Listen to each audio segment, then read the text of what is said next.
नमस्ते, म doctor Achal Shamsher Rana, Lions club of Kathmandu corporate नेपालका भाइस प्रेसिडेन्ट। यो 50 वर्ष जुन लायन्स क्लब अफ नेपालमा आएको 50 वर्ष भइसक्यो। 50 वर्षको यो जयन्ती उसमा अवसरमा हामीले यो जुन मेडिकलको वेबिनार सुरु गरेको छ, त्यही क्रममा आज हामी आएको छौँ तपाईँको अगाडि। अब पिसिआर जुन होम आइसोलेसन, अब यो कोभिडको महामारीको बेला नै धेरै नेपाल मात्र नभएर संसारभरि नै यसलाई थिचेर राखेको छ। सबै दुःख पीडाहरू छ। त्यही बिचमा पनि अन्धविश्वासहरू, यताउतिको कुराहरू, चाहिने भन्दा नचाहिने कुराहरूको मार्केट यो सोसियल मिडियाहरूबाट छाइरहेको छ।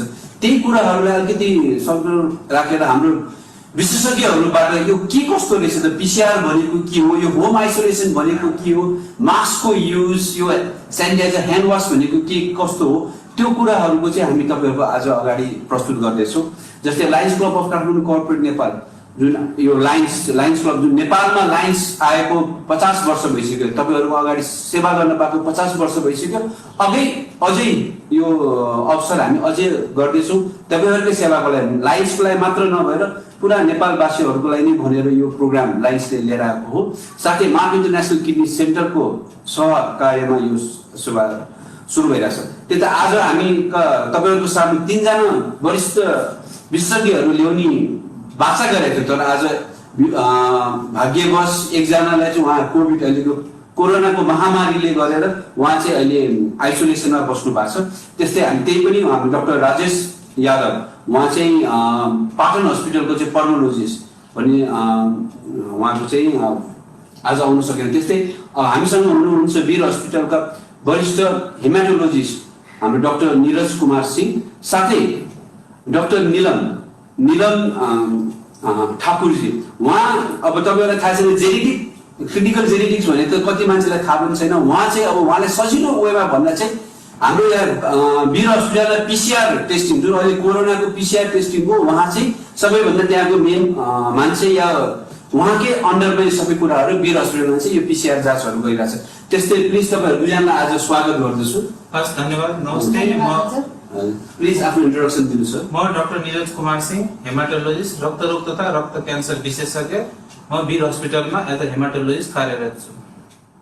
हजुर, नमस्ते, म डाक्टर नीलम ठाकुर, म चाहिँ क्लिनिकल जेनेटिसिस्ट हो, वंशानुगत रोग विशेषज्ञ, नेपालको पहिलो वंशानुगत रोग विशेषज्ञ र मेडिकल जेनेटिक्स युनिट वीर अस्पतालको प्रमुख हो र अहिले यो कोभिड-19 को लागि वीर अस्पतालको टेस्टिङ ल्याबको कोअर्डिनेटर पनि हो। अहिले अब यो जुन कोरोना कोभिड हाम्रो महामारीमा भइरहेछ, मास्कको कुरा सुरु गर्यो, किनभने मास्क लगाएर कोरोनाबाट एकदम मुक्त हुन्छ भनेर भनिन्छ। मास्कको पनि के कस्तो मास्क, यो जुन हामीले सर्जिकल मास्क जुन हामीले युज गरिरहेको हुन्छौँ, त्यो घरमा बाइकमा चलाउने जुन भनौँ न कपडाको मास्कहरू, यिनीहरू या N95 भनेर जुन त्यो, यिनीहरूमा के कस्तो छ, मास्क कहिले लगाउने, कस्तो लगाउने, त्यसले कति सजिलो गर्छ, कति हेल्प गर्छ, अलिकति भनिदिनुहोस् न। मास्कको सन्दर्भमा भन्दा मास्क विभिन्न प्रकारका मास्कहरू बजारमा उपलब्ध छन्। विभिन्न प्रकारका मास्कहरू मेडिकली या साइन्टिफिकली रिकमेन्डेड भएका छन्। तर मास्कको मेन उद्देश्य चाहिँ हामीले यो बुझ्नुपर्छ कि मास्क लगाउनु भनेको आफ्नोबाट अरूमा नजानु, जसले मास्क लगाएको छ त्यसलाई चाहिँ अर्को व्यक्तिबाट डाइरेक्ट कन्ट्याक्ट चाहिँ प्रिभेन्सन गर्नु। यो कोभिडको सबभन्दा प्रमुख भनेको हाम्रो एरोसेल जेनरेटिङ प्रोसिडियर। एरोसेल भने श्वास प्रश्वासबाट जाने, कफ थोक खकारहरूबाट, ड्रपलेट इन्फेक्सनहरूबाट जाने, फोमाइट्सहरूमा बसिरहेको सर्फेस। त्यसमा मुख्य चाहिँ नि हाम्रो एरोसेल जेनरेटिङ। एरोसेल भन्नाले श्वास प्रश्वास थ्रुबाट चाहिँ सानो माइक्रोनहरू जाने र कोभिड भाइरसको अर्को एउटा सबभन्दा राम्रो भनौँ या के भनौँ, यो धेरै लामो दूरीसम्म जाँदैन। त्यही भएर चाहिँ हामीले डिस्टेन्स मेन्टेनिङ गर्नु, फिजिकल डिस्टेन्स हामीले 1 मिटरको डिस्टेन्स मेन्टेन गर्नु पर्यो। सन्दर्भमा मास्कको सन्दर्भमा भन्नु पर्दाखेरि सबै प्रकारका मास्कहरू उत्तिकै उपयुक्त छन्। कसैले N95 मास्क लगाएर हिँड्छन् या N95 मास्कको रिकमेन्डेसन, WHO को रिकमेन्डेसन चाहिँ कुनै पनि प्रोसिडियर या कोभिडका बिरामीसँग एकदमै नजिक भएर, श्वास प्रश्वासको नजिक भएर जाने व्यक्तिले मात्रै लगाउनु भनेको छ। त्यसको फाइदा साथै बेफाइदा पनि छ। N95 मास्कले हाम्रो अक्सिजन सर्कुलेसन, टोटली अक्सिजन शरीरमा जानलाई बन्द गरिदिन्छ। त्यो कुरा पनि हामीले हेर्नु पर्यो। हाम्रो सर्जिकल मास्क भनौँ, 3 प्लाई मास्कहरू आएका छन् या फाइभ प्लाई मार्क्सहरू छ, सबै मार्क्स उत्तिकै उपयुक्त छ। त्यस्तै हजुर, यो जुन हामीले जुन मैले भन्नुको चाहिँ मेन चाहिँ हाम्रो यो जनमानसकोहरूमा जुन हस्पिटलमा हुने प्रिकर्सन लिने पिपिई लगाउने त्यो त आफ्नो ठाउँमा छँदैछ, तर घरहरूमा जुन मैले अब हामीले बुझिरहेको हुन्छ, यसो बाहिर जान्छ मास्क लगाइरहेको हुन्छ, यसो मास्क तल तान्यो, चुरोटको चुस्की लियो, त्यस्तै घर जान्छन् मास्क खल्टीमा हाल्यो, फेरि भोलिपल्ट निस्केर आउँदा लगाएर आउँछ। त्यो कति छ? हामीले युज गर्ने मास्कलाई चाहिँ त्यसरी गर्न मिल्छ कि मिल्दैन, या वास पनि धुन मिल्छ कि मिल्दैन, के कस्तो छ त?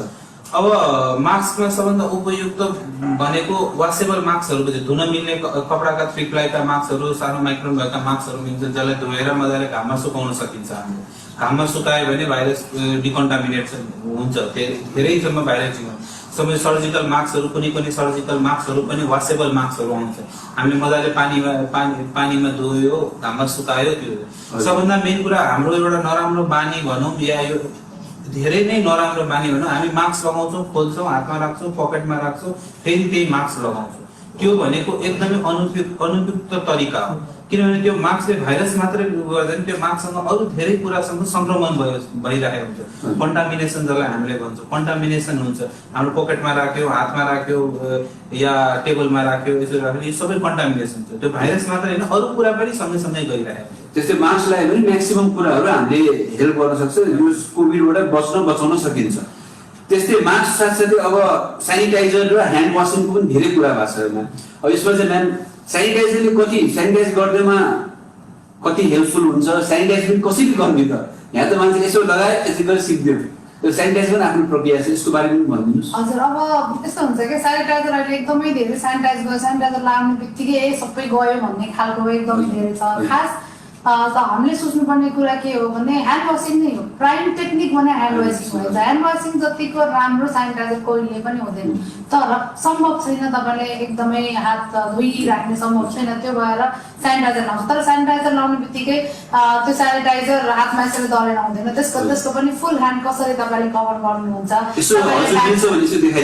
पहिले तपाईँले हातमा रब गर्नुहुन्छ, पछाडि रब गर्नुहुन्छ, त्यसपछि यसलाई रब गर्नुहुन्छ र त्यसपछि हात हजुरको यस्तोमा रब गर्नुहुन्छ, यो र त्यसपछि चाहिँ यो र यो सर्फेसमा हो। यति भयो भने कमसेकम अलिकति भए पनि जान्छ। तर जति चाँडो हुन सक्छ सेनिटाइजर लाए पनि तपाईँ घर आउनुभन्दा अगाडि पनि हात धुनु पर्यो, घरमा पुगेपछि पनि हात धुनु पर्यो, घरबाट निस्किने बेला नै हात धुनु पर्यो, फर्केपछि पनि हात धुनु पर्यो, हात चाहिँ धुनै पर्यो जेसुकै होस्। अनि सेनिटाइजर पनि डिफ्रेन्ट खालको आउँछ आजभोलि, त्यो भएर सबै सेनिटाइजर 100% छ भन्ने छैन। जुन कहिले पानीको मात्रा धेरै हुन्छ, कुनैमा अल्कोहलको मात्रा कम हुन्छ, कुनैमा चाहिँ अलिकति जेल फर्म्स धेरै हुन्छ। त्यो टेस्ट गर्दाखेरि पनि सबैमा एकदम 100% छैन, 70% अल्कोहल या एब्सोल्युट अल्कोहल भन्ने छैन। त्यो भएर चाहिँ सेनिटाइजरमा कम्प्लिटली डिपेन्ड चाहिँ गर्नु। यो सेनिटाइजर लगाएर पनि अब बुझेर लगाउनु पर्ने हुन्छ, तर सबैभन्दा सुरक्षित त ह्यान्ड वासिङ भइहाल्यो। मास्क लगाउने, अर्को सबैभन्दा स्टे होम भन्छौँ। अब अहिले मान्छेहरूले चाहिँ अब जुन यो के भनौँ न कोभिड कोरोनाको त्रासहरूले घरमा अलिकति के अप्ठ्यारो भयो भने होम आइसोलेसनमा बस्नुहोस् भनेर धेरै कुरा हुन्छ, तर यो होम आइसोलेसन भनेको चाहिँ बुझाएको छैन। अब यो होम आइसोलेसन भनेको के कस्तो, घरमा बस्दा मात्र होम आइसोलेसन भन्छ कि त्यसको के प्रक्रियाहरू गर्नुपर्ने हुन्छ? अब कोभिड संक्रमण भएपछि जसलाई हामीले चाहिँ कोभिड आरटीपीसीआर पोजिटिभ भएका व्यक्तिलाई चाहिँ हामी कोभिड संक्रमणयुक्त व्यक्ति भन्छौँ। संक्रमणयुक्त व्यक्तिका विभिन्न चरणहरू हुन्छ। एउटा चाहिँ नि हामीले एसिम्प्टोमेटिक पेसेन्ट भन्छौँ, जसलाई चाहिँ लक्षण नभएका बिरामी हुन्छ। अर्को भन्छौँ सिम्प्टोमेटिक बिरामी, जसलाई चाहिँ लक्षण सिम्प्टोमेटिकमै कसैलाई साधारण सिम्प्टम हुन्छ, कसैलाई चाहिँ नि अलि नराम्रो सिम्प्टम्स हुन्छ। यो सिम्प्टम्सको अनुसारले चाहिँ नि हामीले बस्ने तरिकाहरू चाहिँ फरक बनाएको छ। कुनैलाई आइसोलेसन भन्छौँ, त्यसपछि हामीले हस्पिटल आइसोलेसन भन्छौँ या आइसियु आइसोलेसन भन्छौँ। यो होम आइसोलेसन भनेको सबभन्दा बेसिक चरण भन्दाले एउटा संक्रमित भएका व्यक्ति तर लक्षण नभएका व्यक्ति, जसलाई चाहिँ घरमा पनि बसेर सुरक्षित तरिकाले घरमा बस्न सकिन्छ। हामीले पहिला सम्झिनुपर्छ कोभिड पोजिटिभ हुँदैमा उसको सबै कुरा जाने भने कोभिड पोजिटिभलाई नै उपचार गर्ने भने उपचार हामी कोभिड पोजिटिभ होस् या नेगेटिभ होस् उसको सिम्पटम लक्षणमा उपचार गर्ने। पोजिटिभ र नेगेटिभ हामीले चाहिँ शरीरमा एउटा हाम्रो भाइरस पोजिटिभ छ, पोजिटिभको मतलब आइसोलेसन गर्नुको मतलब मेरो शरीरमा भाइरस पोजिटिभ जुन भाइरसको छ त्यो इन्टरप्सनको लागि सरी, अब अहिले कुलमान घिसिङ हाम्रो उहाँ हुनुहुन्न इलेक्ट्रिक उसमा, त्यसकारण अहिले त्यो बत्तीको लाइटहरूले समस्या दिन्छ। त्यस्तै डाक्टर निरज भन्दै हुनुहुन्थ्यो होम आइसोलेसन भनेको के कस्तो हो, अब यसकै प्रविधिहरू के कस्तो। जस्तै मैले हामीले बुझे जस्तो होम आइसोलेसन के पोजिटिभ भइसकेको मान्छेले मात्रै होम आइसोलेसन गर्नुपर्ने कि पोजिटिभसँग एउटा भनौँ न कन्ट्याक्टमा भएको मान्छेले पनि होम आइसोलेसन गर्न जरुरी छ? अब आइसोलेसन भनेको बाई डेफिनेसन चाहिँ पोजिटिभ व्यक्तिहरूको लागि चाहिँ आइसोलेसन हुन्छ र तर पोजिटिभसँग संक्रमण भएका या शङ्कास्पद पोजिटिभ भएका यिनीहरूको लागि चाहिँ राख्नलाई चाहिँ क्वारेन्टाइन भन्छ। क्वारेन्टाइन भनेको पनि आइसोलेसन जस्तै हो, तर क्वारेन्टाइन भनेको आइसोलेसनमा अलिकति क्वारेन्टाइनभन्दा बढी मोनिटरिङ, सेल्फ मोनिटरिङ र निगरानी गर्नु पर्यो। क्वारेन्टाइन भनेको एउटा सेफली अब तपाईँ बस्नलाई त्यो नेगेटिभ व्यक्तिहरूलाई चाहिँ क्वारेन्टाइन हुन्छ। अब पोजिटिभ अघि मैले भने जस्तै पोजिटिभ हुनु हुँदैमा सबै कुरा नराम्रो हुन्छ भन्ने छैन, आत्तिनु पर्ने भन्ने छैन। तपाईँ पोजिटिभ व्यक्ति हुनुहुन्छ, तपाईँमा कुनै लक्षण छ भने तपाईँ घरमा पनि आफ्नो आइसोलेसनमा बस्नु। आइसोलेसन भनेको एउटा छुट्टै तपाईँबाट अर्को व्यक्तिमा या घरको परिवारमा सङ्क्रमित नहुनेलाई चाहिँ गरी बस्नुपर्ने हुन्छ। अब यो कसरी बस्ने त? सपोज एकजना पोजिटिभ आयो या उहाँ कोही पोजिटिभ मान्छेसँग कन्ट्याक्टमा बस्यो भने उहाँ घरमा बस्नुपर्छ, त्योमा के प्रविधिहरू के अपनाउनु पर्छ? किनकि हाम्रो भनौँ जनमानसहरू मान्छेहरूले चाहिँ यही कुराहरू बुझेको छ कि के कस्तो गर्ने घरमा। अब गभर्मेन्टले पनि होम आइसोलेसन गरिदिनु भनेको थियो। पहिला म यो कुरा निकाल्छु, यो डेङ्गुको बेलाको जुन 1 वर्ष अगाडिको डेङ्गुमा के गर्नु पर्यो, घरमा बस्यो, यदि ज्वरो आयो खालि एउटा सिटामोल खायो भने त्यो सिटामोलले चाहिँ सबै राम्रो गर्छ भने चाहिँ कति मान्छेहरू त्यसले गर्दा पनि अलिक कन्डिसन नराम्रोमा गएको थियो। त्यो कुराहरू अब जस्तै अहिले होम आइसोलेसन भनेर भन्छौँ, तर होम आइसोलेसन भनेको के कस्तो हो, के गर्न राम्रो, कस्तो अवस्था आयो या कुनै लक्षणहरू देखेपछि तपाईँहरू अगाडि हस्पिटलमा जानुपर्ने, कस्तो लक्षणहरू, यो कुराहरू खुलेर भनिदिनुहोस् न। अब होम आइसोलेसनको लागि यो स्वास्थ्य तथा जनसङ्ख्या मन्त्रालयको एउटा निर्देशिका पनि छ। यदि कसैले चाहनुहुन्छ त्यो निर्देशिका पनि त्यहाँबाट डाउनलोड गरेर पढ्न सक्नुहुन्छ। निर्देशिकामा समग्रमा एउटा समरी हिसाबले दिएको छ। सर्वप्रथम त तपाईँ होम आइसोलेसनमा बस्दै हुनुहुन्छ या होम आइसोलेसनमा बस्दै हुनुहुन्छ, सबभन्दा पहिला तपाईँ एउटा निश्चिन्त आफ्नो मेन्टली स्ट्रङ र कुनै नआत्तिकन कुनै पनि प्यानिकी नभएर भन्नुहोस् म कोभिड पोजिटिभ एक व्यक्ति हो, म एकदम स्वस्थ व्यक्ति हो, मबाट अरूलाई म सार्दिनँ, त्यति सङ्कल्प लिएर मात्र तपाईँ होम आइसोलेसनमा बस्नु। अब प्रथम कुरा होम आइसोलेसनमा बस्ने भनेको कोठाको तपाईँ बस्नुपर्ने कोठा भनेको छुट्टै हुनुपर्छ सकेसम्म, या एउटा छुट्टै कोठा एउटा फ्लोरको एउटा कोठा युज गर्दा सबभन्दा उत्तम, या छुट्टै तपाईँको घरको सबभन्दा माथिको कोठा, तलको कोठा या कुनै कोठा एउटा सेपरेट कोठा मात्रै भएको सबभन्दा उत्तम। यदि सेपरेट कोठा छैन भने तपाईँ एउटा फ्लोरको कोठा लिन सक्नुहुन्छ। फ्लोरको एउटा कोठामा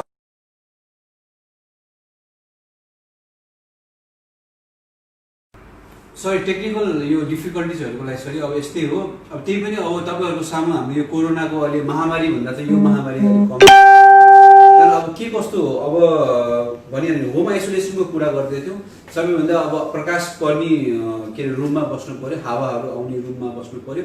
साथसाथै अब घरमा अब वृद्ध बच्चाहरू भएको मान्छेहरूले के कस्तो, अनि स्पेसली हाम्रो अब रुमहरू त डिफ्रेन्ट भए पनि हाम्रो फ्यामिलीहरूमा टोयलेट चाहिँ 1-2 मात्र हुन्छ। त्यही अब टोयलेट युज गर्दा पनि अब पोजिटिभहरू मान्छेले आइसोलेसनमा बस्दा के कसरी युज गर्न सकिन्छ होला? अब सर्वप्रथम त मैले भने जस्तै कोठा चुज गर्नु, एउटा सबभन्दा उत्तम कोठा चुज गर्नु। अघि मैले भने जस्तै गरेर यदि घरमा कोठाहरू सबै सँगसँगै कोठा छन्, एउटा छुट्टै कोठामा बस्नुहोस्। त्यसपछि कोठामा बस्दाखेरि अघि भने जस्तै लाइट राम्रो आउनु, प्रकाश राम्रो आउनु पर्यो, हावादार कोठा भए सबभन्दा उपयुक्त हुन्छ। त्यसपछि सबभन्दा ठुलो चुनौती भनेको टोयलेट हाम्रो चाहिँ बाथरुम टोयलेटहरूको भयो। बाथरुम टोयलेटहरू सेपरेट छ सबभन्दा राम्रो, एउटा सर्टेन टाइम मेन्टेन गरेर युज गर्न सक्छु। केही कम्प्रोमाइज गर्नुपर्ने हुन्छ। एकजना सङ्क्रमित व्यक्ति गएपछि त्यो टोयलेट आफैले सफा गरेर नर्मल डिसइन्फेक्टेन्टहरू जुन हाम्रो टोयलेट क्लिनरहरू हुन्छ त्यसले चाहिँ गरेर सफा गर्न सकिन्छ। त्योमा कुनै स्पेसल कुराहरू स्पेसल चिजहरू र स्पेसल डिसइन्फेक्टेन्ट पनि चाहिँदैन त्यो त्यसपछि सर्टेन ग्याप गरेर या सर्टेन टाइम लिएर अरू अरू व्यक्तिहरू युज गर्यो तर हरेक व्यक्ति हरेकचोटि युज गर्दाखेरि चाहिँ नि राम्रोसँग सफा गर्नु चाहिँ उपयुक्त छ एक दिनमा एकचोटि सफा गर्ने कि हरेक व्यक्ति हरेकचोटि जाँदाखेरि सफा गर्नु उपयुक्त हो एउटा टोयलेटको भयो त्यसपछि अरू कुरा भनेको लत्ता कपडाहरू हामीले युज गर्ने लत्ता कपडाहरू नर्मली हामीले एउटा युज गरेपछि लत्ता कपडा एउटा झोलामा या पोलिथिनको ब्यागमा हामीले युज गरेर घाममा एकछिन सुकाएर त्यसलाई वास गरेर फेरि घाममा सुकाएर युज गर्न सकिन्छ तर युज गर्ने बेलामा चाहिँ हामीले अरू जसले धोइरहेको छ आफैले धुनु सक्यो भने राम्रो हो आफैले धुन सकिएन भने धुने मान्छेले पन्जाहरू लगाएर नर्मली हाम्रो साबुन या सर्फमा धुँदाखेरि हुन्छ त्यसलाई चाहिँ तर अलिकति केही पन्जा सन्जा लाएर त्यति बेला नि मास्क लाएर लत्ता कपडा फोमाइटबाट धेरै सम्भावना धेरै नै कम हुन्छ तर पनि हामीले चाहिँ त्यसको लागि चाहिँ प्रिकसन लिनु राम्रो हो त्यस्तै अब खानेकुराहरू गरौँ जस्तै अब जुन भनौँ न यसमा जुन अहिले सुनेको छ कि बेसार पानी खायो भने अब कोभिडहरू राम्रो हुन्छ यस्तो हो अब के खानेकुराहरूमा बढी यो चाहिँ म्यामले भन्दा कस्तो होला के खानेकुराहरू खाँदा बढी चाहिँ अब यो आइसोलेसनमा बस्ने मान्छेहरूले राम्रो हुने या कोभिडबाट कोरोनाको महामारीबाट बस्न सक्ने भनेर अब यसो हो कि दोस्रो कोरोना पनि एक किसिमको भाइरस हो सो अरू जस्तो भाइरल इन्फेक्सन्सहरूमा हामीलाई अलिकति चाहिने जस्तो फ्लुइड धेरै चाहिने एकदम धेरै पानी खानु पर्यो झोलिलो खाना खानु पर्यो अनि अब त्यसमाथिबाट चाहिँ यो चाहिँ अलिकति आक्रामक खालको भाइरस भयो त्यो भएर चाहिँ पौष्टिक खानेकुरा खानु पर्यो होइन बेसार पानी खाएर हो डेफिनेटली बेसार होस् या अदुवा होस् यिनीहरूमा केही न केही एन्टिबायोटिकको अलिकति हाम्रो शरीरलाई राम्रो गर्ने तत्त्वहरू डेफिनेटली छ यो खाएर केही बिग्रिँदैन तर यसले निको चाहिँ पार्दैन कि यसले गर्दा मात्र निको हुन्छ भन्ने चाहिँ होइन तर डेफिनेटली केही न केही हाम्रो इम्युन सिस्टमलाई बुस्ट चाहिँ गर्छ त्यो भएर चाहिँ हाम्रो मरिचको धुलो राख्ने यो जुन ट्रेडिसनल कुराहरू छ त्यसलाई पनि नमान्ने त होइन तर त्यसले मात्र मानेर सबै थोक हुन्छ भनेर बस्ने पनि होइन त्यो भएर यो चाहिँ किन गराउने संक्रमणको व्यक्तिसँग भेटेका छौँ केही हुँदैन यही बेसार पार्ने ठिक हुन्छ भन्ने चाहिँ डेफिनेटली होइन तर गर्न सकिन्छ यो पनि अब केही किसिमको आयुर्वेदिक औषधिहरू पनि जुन अहिले मान्छेहरूले युज गरेर जस्तो गुर्जो भयो एब्सोल्युट एक्सट्र्याक्ट अफ गुर्जो 500 mg युज गरेर आयुर्वेदिक संस्थानहरूले त्यो पनि कतिको चाहिँ इफेक्टिभ देखाएको छ तर त्यसको मतलब तपाईँले आफ्नो प्रिकसन्सहरू चाहिँ छोड्नु हुँदैन खाना चाहिँ पौष्टिक खानु पर्यो प्रोटिनको मात्रा बढी हुनु पर्यो फ्लुइडको मात्रा धेरै हुनु पर्यो खानेकुरा चाहिँ एकदमै राम्रो खानु पर्यो के पौष्टिक खानु पर्यो फलफुल खानु पर्यो त्यो बरु खानु पर्यो अनि तातो पानीहरू खाइराख्नु पर्यो बाफ लिने कतिले भन्छ त्यो गर्नु पर्यो बसेको टाइममा युटिलाइज राम्रोसँग गर्नु पर्यो योगा गर्नु पर्यो बस्नु पर्यो त्यो कामहरू चाहिँ गर्नु पर्यो तर त अब कुरा खानाको कुरा चाहिँ सकभर आफै धुनु पर्यो सकिएन भने त्यो धुँदाखेरि पनि लुगा जस्तो राख्छ भनौँ लुगा धुँदा प्रिकसन होइन त्यस्तै आफ्नो खानाको भाँडा धुँदा पनि प्रिकसन लिनु पर्यो किनभने डाइरेक्ट प्रायः चाहिँ त्यहाँबाट गइरहेको हुन्छ है त्यो भएर त्यसलाई पनि अलिकति ध्यान दिने कुरा चाहिँ हुन्छ होम आइसोलेसनमा बस्दाखेरि जो जुठोहरू चाहिँ खानु भएन जुठोहरू धेरै हेर्नुपर्ने हुन्छ जस्तै अब आइसोलेसनमा बसेको मान्छेको लक्षणहरू भनौँ न के लक्षण देखेर डक्टरसँग जानुपर्ने अब के लक्षण देख्यो भने चाहिँ ल किनकि हामीले ज्वरो आयो भने मात्र भनेर पहिला एकदम हल्लाहरू छ ज्वरो आयो भने चाहिँ ज्वरो नआएको मान्छे सबै ठिक छ भन्ने हुन्छ अब यसको लक्षण एकैपल्ट ज्वरो मात्र श्वास प्रश्वास मात्र होइन अरू के हुन्छ कस्तो हुन्छ सर्वप्रथम त लक्षण एउटा फिजिकल सिम्टम्स हुन्छ एउटा मेन्टल सिम्टम्स हुन्छ हामी कोभिड सङ्क्रमित भयो धेरै मान्छेहरू चाहिँ मेन्टली सिम्टम्स देखा पर्न हुन्छ मेन्टली सिम्टम्स भन्दा अलिकति डिप्रेस हुनु अलिकति एन्जाइटी हुनु आत्तिनु जिउहरू काम्नु जिउहरू थरथर योबाट कम्प्लिटली तपाईँ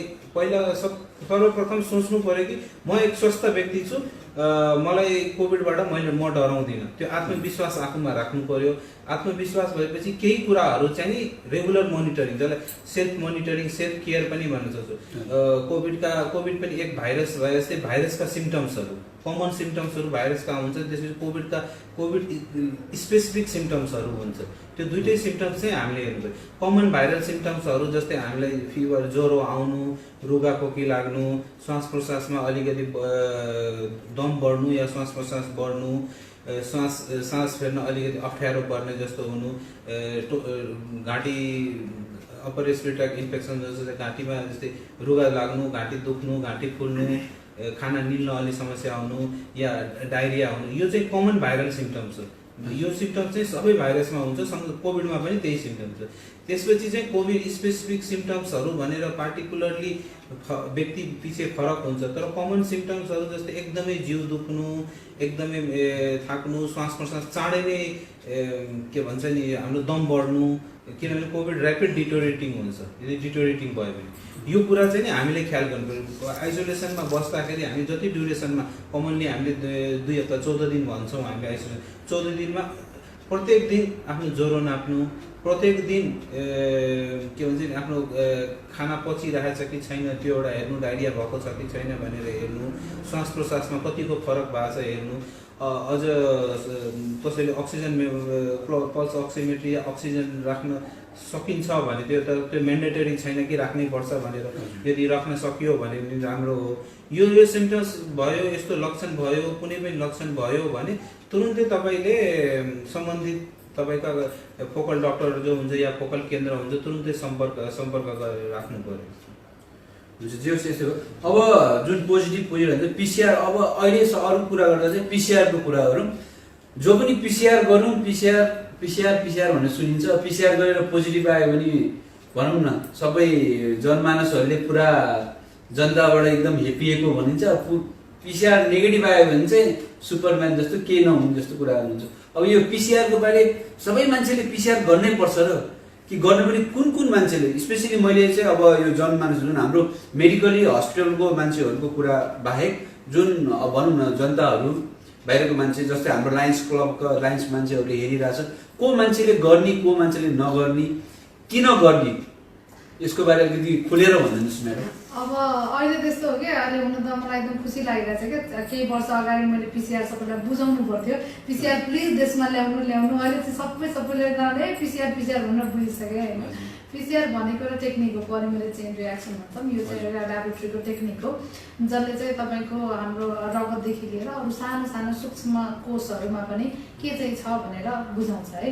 तर अब कोभिडको टाइममा चाहिँ पिसिआर टेस्टलाई चाहिँ अब खास यो सबभन्दा एडभान्स टेस्ट नै भन्छौँ हामीले अहिलेसम्म गर्ने होइन। अनि अब खास गर्नुपर्ने कसलाई हो भने सस्पेक्टेड बिरामीलाई है। पहिलो सस्पेक्टेड बिरामी जसलाई तपाईँलाई शङ्का लाग्यो कि यसलाई कोभिड हुनसक्छ है। त्यसपछि त्यसमा आउने कन्ट्याक्टमा आउने प्राइमेरी कन्ट्याक्ट्सहरूलाई होइन, त्यो पनि कहिले गर्ने भन्ने कुरा हुन्छ कि आज पोजिटिभ आयो मान्छे सब कुदिरहेको छ, हिजो म उसँग बोलेको थिएँ, अस्ति म उसँग बोलेको थिएँ, आज त मैले पिसिआर गराइहाल्नु पऱ्यो भनेर कुदिरहेको हुन्छ। पिसिआरको पनि टाइमिङ हुन्छ, 7 days to 10 daysमा पिसिआर आउन सक्ने। त्योभन्दा अगाडि गर्नुमा पनि डिटेक्ट हुँदैन, त भाइरस डिटेक्ट गर्ने न हो होइन। अब त्यो गर्नलाई चाहिँ तपाईँले त्यो अनुसारको भाइरस हुनु पऱ्यो तपाईँको नाकमा या थ्रोटमा जुन स्वाब हामीले लिन्छौँ त्यसमा हुनु पऱ्यो अन्त आउँछ नि। त्यो लजिङ नभउन्जेल त आउँदैन, त्यो लजिङ हुनलाई पनि टाइम लाग्छ क्या। त्यसको भाइरल कपिजहरू हुनु पऱ्यो नि त, त्यो हुनुलाई पनि टाइम लाग्छ। त्यही भएर आज कन्ट्याक्ट भयो आज टेस्ट गर्ने, सबैलाई टेस्ट गर्नुपर्छ। त्यो टेस्ट गऱ्यो भने गङ्गाजलले अमृतै पिया जस्तो हुन्छ भन्ने होइन। त्यो टेस्टको सेन्सिटिभिटी भनेको 60-70% हो। सो स्टिल तपाईँ नेगेटिभ रिपोर्ट आए पनि तपाईँ सङ्क्रमित हुन सक्नुहुन्छ। त्यो कुरा चाहिँ सबैले बुझ्नै पर्ने जरुरी छ होइन। मेरो पिसिआर त नेगेटिभ छ, म कसरी हुन्छ। अझ एउटा इन्ट्रेस्टिङ क्वेसन आजभोलि सबैले भन्छ, तपाईँले त डाक्टर यो रिपोर्ट दिनुभयो नि, यसको भ्यालिडिटी कहिलेसम्म हुन्छ भनेर धेरैजनाले सोध्ने गर्छ क्या मलाई। यो प्लिज भनिदिनुहोस् भ्यालिडिटी के कस्तो हो त पिसिआरको? आज पिसिआर नेगेटिभ आउनु साथ उहाँ एकदम मैले अघि भने नि सुपरम्यान जस्तो के नहुने त होइन। त्यो क्वेसन आम दिनको लगभग 50-60 जना मलाई सोध्छ यसको भ्यालिडिटी कहिलेसम्म हो भन्ने कुरा। कुनै पनि टेस्टको भ्यालिडिटी हुँदैन। पहिलो कुरा हामीले के भन्छौँ, हाम्रो रिपोर्टहरूमा के भन्छौँ, जुन दिन तपाईँले स्याम्पल दिनुभयो त्यो स्याम्पलमा हामीले यो भाइरस भेटेनौँ, यसको मतलब तपाईँको शरीरमा यो भाइरस छैन भन्ने होइनौँ है भन्ने हो। हाम्रो रिपोर्टले पनि त्यही बताउँछ। हो त्यही भएर भ्यालिडिटी हुँदैन, जब टेस्ट गर्यो उसको भ्यालिडिटी सक्यो।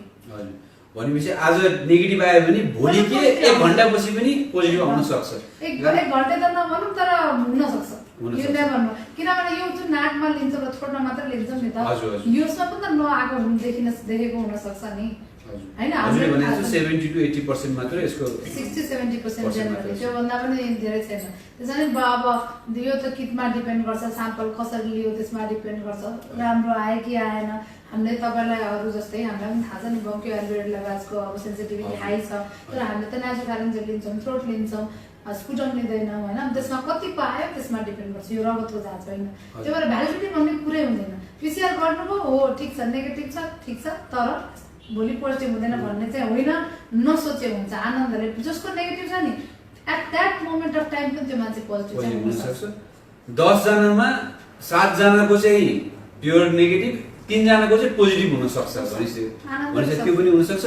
कारण सबैभन्दा पिसिआर टेस्टतिर पिसिआर भनेर नभागौँ, सबैभन्दा बेस्ट मास्क लगाउने, हात धुने र सोसल डिस्टेन्सिङ मेन्टेन गर्ने, घरमा बस्ने, अब दिन होल हालमा धेरै जस्तो भएको मान्छेहरू भएको ठाउँमा नजाने, त्यो गर्दा सबैभन्दा बेस्ट। तर अब एकपल्ट अब भनौँ न, यो अहिले त पहिला चाहिँ एकदम कोरोना भनेर डर यताउता लाग्यो भने मरिहाल्ने भनी हुन्छ।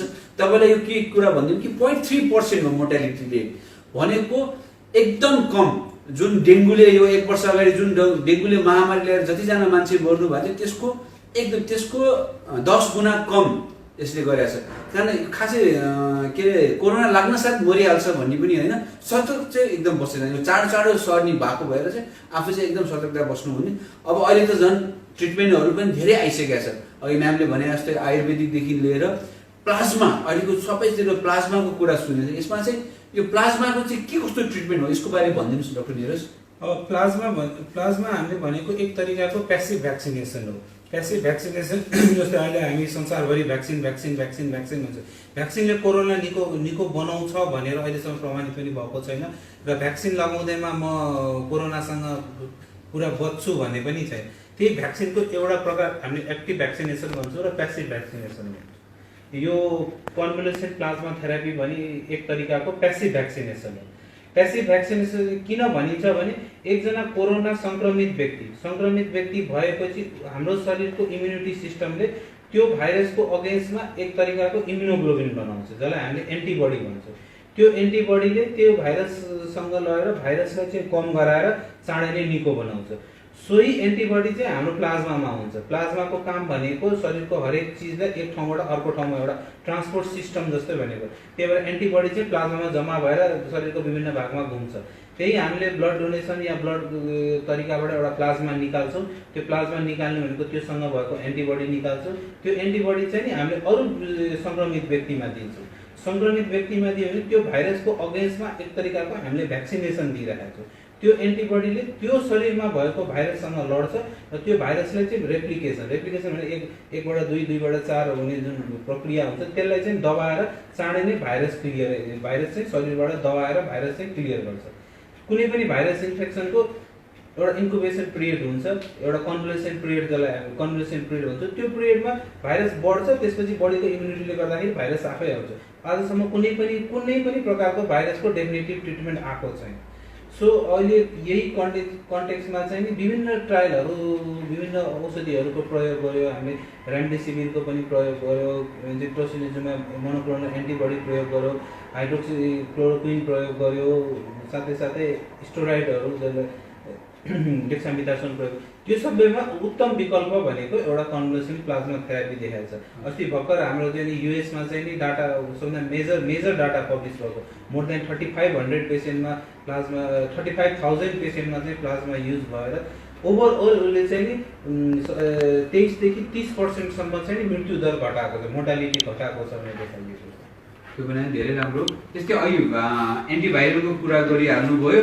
के अरे रेमडेसिभिर जुन लाखौँ नेपालीहरूमा लाखौँ ब्ल्याक मार्केट भइरहेछ, यो मेडिकेसनले पनि कसरी ट्रिटमेन्ट गर्छ त? यसको उपचारहरू यसको कति रिलायबल के छ? यसले चाहिँ के रोग लागिसकेपछि यसले चाहिँ ट्रिटमेन्ट, यो मेडिसिन जुन एन्टिभाइरल भनेर जुन औषधि अहिले खुब चलिरहेको छ नेपालमा, त्यो औषधिले के राम्रो गर्छ त?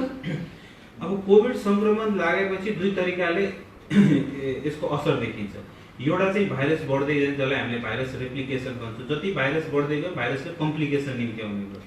कम्प्लिकेसनलाई चाहिँ साधारण हामीले मेडिकली टर्ममा भन्दाखेरि साइटोकाइन स्टर्म भन्छौँ। साइटोकाइन स्टर्म भनेको त्यो अनुसारले विभिन्न प्रकारको शरीरले नयाँ के कुराहरू निकाल्छ, त्यसले चाहिँ विभिन्न भागमा असर गर्दै जान्छ। एकतिरबाट भाइरस बढ्दै गयो, एकतिरबाट चाहिँ असर गर्दै जान्छ। त्यो ट्रिटमेन्टको मोडालिटी चाहिँ 2 तरिकाले हुन्छ। यो रेमडेसिभिरको काम चाहिँ के हुन्छ भने यो भाइरसलाई चाहिँ बढ्ने, जसलाई चाहिँ भाइरस रेप्लिकेसन भन्छ, बढ्दै जाने, यसलाई चाहिँ घटाएर राख्नमा मद्दत गर्छ। भाइरस घटाएर जति घटाएर राखे उति उसले चाहिँ कम्प्लिकेसन चाहिँ कम भयो। बडीले इम्युनिटी सिस्टमले बढी काम गर्नु परेन, बढी काम गर्नु भएन, त्योभन्दा नराम्रो तत्त्वहरू निस्किन पाएन, जसले गर्दाखेरि साइटोकाइन स्टर्म पनि बिस्तारै कम हुन जान्छ। तर यसले चाहिँ कम्प्लिकेसनलाई चाहिँ काम गर्दैन, यसले भाइरसलाई रेप्लिकेसन मात्रै घटाउने काम गर्छ रेमडेसिभिरले। मैले विभिन्न ट्रायलहरूले विभिन्न रिसर्चहरूले चाहिँ उत्तम अलिकति अरू एन्टिभाइरल भन्दा रेमडेसिभिरको चाहिँ राम्रो देखिएको छ कोभिडमा। जुन यो औषधि त पहिला इबोला भन्ने उसमा ट्राई गरेर चाहिँ त्यसले गर्दा भएको। जस्तै अब पिसिआर के पछि कुरा हो, यो पिसिआर जाँचहरू गरिरहेको हुन्छ। अब हाम्रो अहिले तपाईँ वीर हस्पिटलमा 2 जना वरिष्ठ डक्टरहरू आउनु भएको छ। वीर हस्पिटलमा चाहिँ दिनमा चाहिँ कतिवटा जति गर्छ होला त पिसिआर जाँच? हेरी छ, जस्तो कहिले 200 कहिले 300 त्यसरी हुन्छ डेली। अब यतिमा कतिजनाको चाहिँ पोजिटिभ आयो जस्तो हुन्छ? अहिले त भयङ्कर बढेछ, त्यो त भनिन्छ अलिकति धेरै बढेछ होइन। एक्ज्याक्टली मैले यति पर्सेन्टेजमा त भन्दिनँ, तर पर डेको हिसाब गर्ने हो भने 25, 30, 40 त हुन्छ।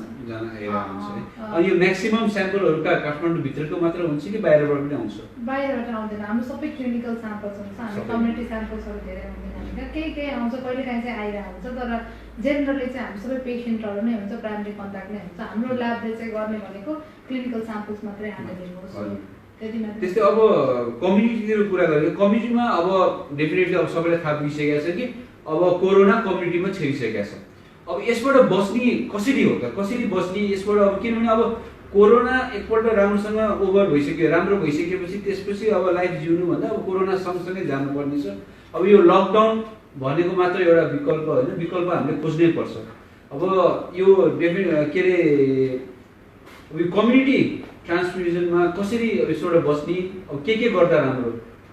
अब हामीले अहिले चाहिँ WHO को डेफिनेसन अनुसारले कम्युनिटी ट्रान्समिसन भएको हो होइन भन्न सकिँदैन, तर हामीले मानेर चल्नुपर्छ कि हामी कम्युनिटी ट्रान्समिसनमा छौँ भन्दाखेरि चाहिँ हाम्रो पिसिआरसँग जस्तो अघि डाक्टर साहबले भन्नुभयो जस्तो पिसिआर मुख्य कुरा होइन। मुख्य कुरा भनेको हामी सबैले यो सोच्नुपर्छ कि हामी सबैमा कोरोना भाइरस छ, कोभिड भाइरस छ।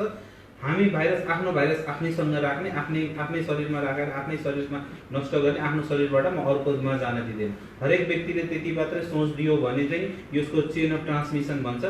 एउटा कन्भर्सेसन पिरियडमा मेरो शरीरभित्रै भाइरस मर्यो, मेरो शरीरबाट अर्को शरीरमा गएन, अर्को शरीरबाट फेरि त्यो शरीरबाट फेरि अर्को जाँदै फैलिँदै जाने। चेन अफ ट्रान्समिसन रोक्नु, लकडाउन गर्नुको उद्देश्य नै यही हो। मेरो शरीरको भाइरस मेरो शरीरमा आएर खत्तम होस्, मबाट अरूमा जानु भएन। अब कम्युनिटी ट्रान्समिसनमा सबभन्दा बिल्कुल हामी सबैले थाहा भएको यत्रो 4-5 महिनादेखि विविध पत्रिका, रेडियो, इन्टरनेटहरूमा आइरहेको छ। ट्रान्समिसन हामीले रोक्ने हो, सुरक्षित बसौँ, दूरी कायम गरौँ, सफासुग्घर भएर बसौँ। यसले गर्दाखेरि कम्युनिटी ट्रान्समिसनबाट रोकिन्छ। मान्छेको भिडभाड नगरौँ, भिडभाडमा एउटा डिस्टेन्स मेन्टेन गरौँ। आफ्नो भाइरस छिर्ने ठाउँहरू, हाम्रो शरीरमा भाइरस छिर्ने मुख्य ठाउँहरू मुखबाट, नाकबाट, आँखाबाट, यिनीहरूबाट छिर्ने, त्यो छिराउनेहरू हाम्रो हातहरूले चाहिँ खानपिन गरेर विभिन्नमा छोइ भने हामीले यो फोमाइटहरूमा केही बेरसम्म भाइरस बस्छ। त्यो कुरा चाहिँ हाम्रो मेन इनहेलेसन पोइन्टहरू मुख भयो, नाक भयो, आँखा भयो, यसलाई चाहिँ प्रोटेक्ट गरौँ। यो प्रोटेक्ट गरौँ। त्यसपछि हाम्रो शरीरबाट निस्किने ठाउँहरू पनि यिनीहरू नै हो, यो शरीरबाट अर्को शरीरमा जाने। यति मात्रै हामीले गऱ्यो भने हाम्रो चेन अफ ट्रान्समिसन चाहिँ हामी चाँडै नै तोड्न सक्छौँ। त्यस्तै भनिहाल्यो। अब भन्ने गरिन्छ mask is better than ventilator होइन, त्यस्तै home is better than ICU. त्यही कारण अब मास्क लगाएर बसिनु भने भेन्टिलेटरमा पछि बस्नु पर्दैन, घरमै बसेर बसियो भने पछि आइसियुमा बस्नु पर्दैन। त्यही कारण मास्क लगाउने, अहिले मास्क लगाउने पनि कुरा भनिहालेँ। मास्क लाउने, खोल्ने एकपल्ट लगाइसकेपछि घर पुगेर नखोल्नेसम्म त्यसलाई युज गर्ने, खल्टीमा हाल्ने नगर्ने। मास्क डिग्रेडेबल हो, हामीले रियुज गर्न पनि मिल्छ, रियुज गर्ने साबुन पानीले धोएर गर्ने। अर्को मेन कुरा होम आइसोलेसन। होम आइसोलेसनको भनिहाल्नुभयो। होम आइसोलेसन गर्दा घरमा कसरी बस्ने त, त्यसको प्रक्रियाहरू गर्ने, आफ्नो रुममा कसरी बस्ने, अरूसँग फेरि होम आइसोलेसन भनेको घरमा सबै फ्यामिलीसँग टाँसेर बस्ने होइन, एक्लै बेग्लै एउटा अर्को कोठामा गएर बस्ने। त्यसरी खानेकुराहरू पनि त्यही हिसाबमा गरेर गर्ने। तिनीहरू चाहिँ होम आइसोलेसन भइहाल्यो। त्यस्तै म्यामले भने जस्तो PCR test is not a end होइन। पिसिआर गरेर म राम्रो, पिसिआर नेगेटिभ आयो भने राम्रो, पिसिआर पोजिटिभ आयो भने पनि नराम्रो, त्यो भन्ने मात्र होइन। पिसिआर नेगेटिभ आए पनि तपाईँ पोजिटिभ हुन सक्नु भने सबैभन्दा मेन चाहिँ सतर्क भएर बस्ने, कोरोनासँग कसरी अगाडि बढ्ने। अब यही कुरा भन्दै लास्टमा के लास्ट शब्द भनिदिनुहोस् प्लिज। अब मेन कुरा के बुझ्नुपर्छ भने हाम्रो सोसाइटी चाहिँ एकदमै राम्रो छ, हाम्रो कल्चर एकदम राम्रो छ। हामीले अलिअलि आफ्नो कल्चरलाई ध्यान दिउँ। हामी घरबाट बाहिरबाट घरमा छिर्ने बित्तिकै हात खुट्टा धोएर मात्र घरमा छिर्छौँ, त्यो सबैभन्दा राम्रो कुरा हो। त्यसलाई अनुग्रह गरौँ होइन। हामी नेपाली अलिकति अनुशासित पनि हुनुपर्छ। के हुँदैन, मेरो साथी पनि कहीँ गएको छैन, म कहीँ गएको छैन, त्यही भएर उसलाई पनि हुँदैन मलाई पनि हुँदैन, त्यो भएर हामी साथी साथी बस्छौँ। त्यो होइन, मेरो साथी ऊ उसको साथी ऊ उसको साथी 5 जना बस्यो हामी त ठिक छौँ, हामी कसैलाई हुँदैन, त्यो चाहिँ सोच्ने होइन। सबैलाई पनि इक्वली रिस्कमा हुन्छ। त्यो भएर चाहिँ हामी अलिकति अनुशासित हुनैपर्छ। जति भने पनि हामीले चाडबाड भनौँ, अब भन्छौँ नि महिलाहरूको तिज आयो, यो अब धेरै थोक भयो नि त, गरगहना लाउँछौँ। अब त्यो गरगहना पनि मेटलको हो, त्यसमा पनि लागेको हुनसक्छ। सो यस्तो कुराहरू एकदमै अनुशासित भएर बसौँ। टेस्ट गराउनलाई प्रब्लम भएन होइन। अलिकति सिम्टम आउने बित्तिकै डर भन्दा पनि कोरोना अब जान्छ, भोलि यस्तो हुन्छ भन्दा पनि हामी कोरोना यही संसारमा बस्छ, हामी पनि यही संसारमा बस्छौँ, सँगै हात मानेर गरेर बस्नुपर्छ। म्याम यसमा एउटा प्रश्न आएको छ हाम्रो अनुप श्रेष्ठजीले, अनि पिसिआर को गर्नु त ठिकै छ, पिसिआर को कस्ट किन यस्तो एक्सपेन्सिभ भनेर सोध्नु भएको छ। यस्तो पिसिआर को कस्टिङ खास भन्ने भने यो कमै हो। यो यति हाई टेक्नोलोजीलाई यतिमा गभर्मेन्टले जुन 5500 भन्छ यो धेरै कम हो। खास भन्नु योभन्दा बढी लाग्छ। हामी मेडिकलहरूलाई थाहा छ, तर जनमानसले चाहिँ अब यो 5500 भने हजुर हो। यो किन हुन्छ भने जस्तो पिसिआर भनेको तपाईँको नर्मली रगतको जाँच गरे जस्तो जाँच होइन। यसको किटहरू एकदमै महँगो हुन्छ है। त्यो भएर चाहिँ यसलाई टेस्ट गर्ने प्रविधिहरू नै महँगो हुन्छ होइन। अब यसको किट मात्रैको कुरा गर्ने हो भने अलिकति राम्रो गुड क्वालिटी किट युज गर्ने हो भने it nearly cost around 10,000 rupees. त्यसलाई चाहिँ कम गरेर सब्सिडाइज गरेर यतिमा गर्छ। त्यसपछि त्यसमा लाग्ने पिपीदेखि लिएर सम्पूर्ण टिप्सहरू पिपेट्सहरू अब त्यहाँ धेरै थोक हुन्छ कि जुनमा चाहिँ खर्च लाग्छ। म भन्छु भने यो साँच्चै भन्ने भने धेरै कम हो। एक्चुअली आउनु भने 15,000 भन्दा बढी लाग्नुपर्ने हो, तर अहिले कम भनेको छ। त्यो भएर होइन। त्यस्तै अब लास्ट जान्दा अरू के भन्नुहोस्। अब सबभन्दा मुख्य कुरा हामी सबैलाई थाहा भएको सुरक्षित बसौँ, हामी अरूलाई नसारौँ, अरूबाट हामी नलिउँ। हामी पिसिआर पछाडि चाहिँ नदौडौँ। हामी आफू सुरक्षित भयो, हामीलाई जब समस्या लाग्छ, जब लक्षण देखिन्छ तब मात्र पिसिआर गर्ने यो मेन्टालिटी हामी बसालौँ। हामी पिसिआर गरेर निको भयो के अरे नेगेटिभ भयो पोजिटिभ भयो तिर नलगाउँ।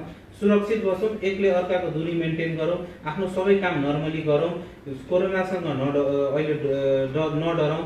होम आइसोलेसनमा बसे पनि आफ्नो मन स्ट्रङ हुन्छ कि मलाई केही पनि भएको छैन, म नर्मल मान्छे जस्तै हो। टाइम पास गर्न तपाईँलाई यो एउटा पोजिटिभ वेमा तपाईँ सोच्नुहोस्। म 15 दिन होम आइसोलेसनमा बसेको छु भने म विभिन्न क्रिएटिभ कामहरू गर्न सक्छु। यो बेलामा म केही नराम्रो बानीहरू छ, कसैको चुरोट खाने बानी छ, कसैको अल्कोहल लिने बानी छ, त्यो बानी छोड्ने एउटा उपयुक्त समय पनि हो। र साथै साथै तपाईँले केही कामहरू सोच्नुभएका कामहरू समय बिताएर नगर्नु सक्नुभएका कामहरू होम आइसोलेसनको बेलामा तपाईँ एउटा क्रिएटिभ माइन्डले आफ्नो कामहरू गर्नुहोस्। तपाईँ नर्मली आफ्नो सबै काम गर्नुहोस्। र साथै साथै तपाईँबाट तपाईँले आफ्नो फ्यामिली मेम्बरबाट बचाउने कोसिस गर्नुहोस्।